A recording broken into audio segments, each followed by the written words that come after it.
बिस्मिल्लाहिर्रहमानिर्रहीम।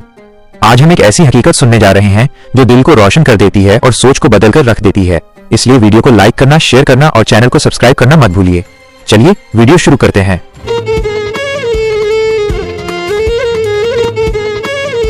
आसमान का रंग अचानक बदल गया है। वो नीला नहीं रहा, वो काला भी नहीं है, वो एक अजीब सी सुर्ख लाल रोशनी में नहाया हुआ है। हवा में ऑक्सीजन कम और बारूद की महक ज्यादा है। सन्नाटा इतना गहरा है कि अपनी ही धड़कन सुनाई दे रही है और डर इतना कि रूह कांप जाए। दुनिया एक ऐसे मोड़ पर आ खड़ी हुई है जहां से वापसी का रास्ता शायद बंद हो चुका है। लोग पूछ रहे हैं, क्या ये अंत की शुरुआत है? रात की किसी पहर में जब आधी दुनिया चैन की नींद सो रही थी, अचानक बादलों को चीरते हुए कुछ ऐसा निकला जिसने पूरी जमीन को हिलाकर रख दिया। वो कोई आंधी नहीं थी, वो कोई कुदरती कहर नहीं था। वे आधुनिक युग के सबसे घातक लड़ाकू विमान थे।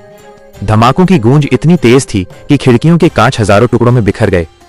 आसमान में उड़ते हुए लोहे के परिंदे मौत का पैगाम लेकर आए थे। बताया गया कि अमेरिका और इजराइल की मिलीजुली ताकत ने एक साथ ईरान के दिल पर चोट की है। निशाने पर वे जगहें थीं जहां ताकत बसती है, सैन्य ठिकाने और वे न्यूक्लियर साइट्स जिन्हें लेकर सालों से तनाव बना हुआ था। किसी को संभलने का मौका नहीं मिला। हर धमाके के साथ एक शहर कांप उठता। लेकिन ये तो सिर्फ शुरुआत थी। सस्पेंस इस बात का नहीं था कि हमला हुआ है, सस्पेंस इस बात का था कि अब आगे क्या होगा। क्या ईरान चुप रहेगा? क्या दुनिया तबाही का मंजर देखेगी? जवाब आने में देर नहीं लगी। कुछ ही घंटों के भीतर हालात पूरी तरह पलट गए। अब सायरन की आवाजें ईरान में नहीं बल्कि इजराइल के शहरों में गूंज रही थीं। आसमान में हजारों की तादाद में मिसाइलें और ड्रोन ऐसे तैर रहे थे जैसे टिड्डियों का दल हो। लोग अपने घरों को छोड़कर बंकरों की तरफ भाग रहे थे। गलियों में सन्नाटा था, लेकिन आसमान आग के गोलों से भरा हुआ था। हर गिरती मिसाइल के साथ एक सवाल खड़ा होता, क्या यह किसी आम नागरिक के घर पर गिरी है? चीखें सुनाई दे रही थीं, लेकिन बचाने वाला कोई नहीं था। रिपोर्ट्स आने लगीं कि अमेरिका ने अपनी पूरी ताकत झोंक दी है। हजारों हवाई हमले, धुआं, राख और खंडहर। ऐसा लग रहा था जैसे कोई पुराना बदला लिया जा रहा हो। लेकिन इस बदले की कीमत कौन चुका रहा था?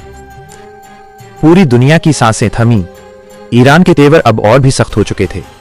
एक ऐसा बयान आया जिसने 7 समंदर पार बैठे देशों के भी पसीने छुड़ा दिए। ईरान ने कहा, यह सिर्फ जंग नहीं है, यह तबाही है।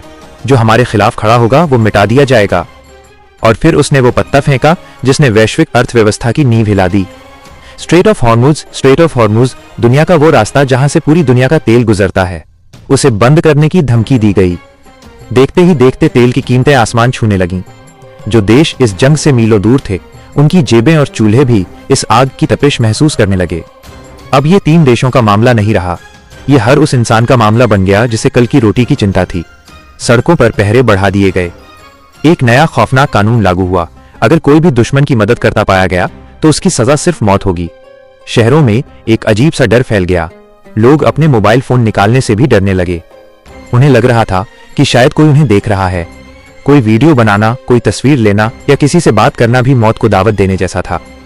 उधर वॉशिंगटन और यरूशलेम से आवाजें आईं, हम पीछे नहीं हटेंगे। जब तक खतरा जड़ से खत्म नहीं होता, ये अभियान जारी रहेगा। और तेहरान का पलटवार था, हम झुकने के लिए पैदा नहीं हुए। क्या ये विश्व युद्ध है? रूस, चीन और कई मुस्लिम देश अब सक्रिय हो गए हैं। कूटनीति की मेज पर बड़ी बड़ी बातें हो रही हैं, शांति की अपीलें की जा रही हैं। लेकिन क्या शांति इतनी आसान है? जब जमीन पर हजारों टन बारूद गिर चुका हो तो शब्दों की अहमियत कितनी रह जाती है।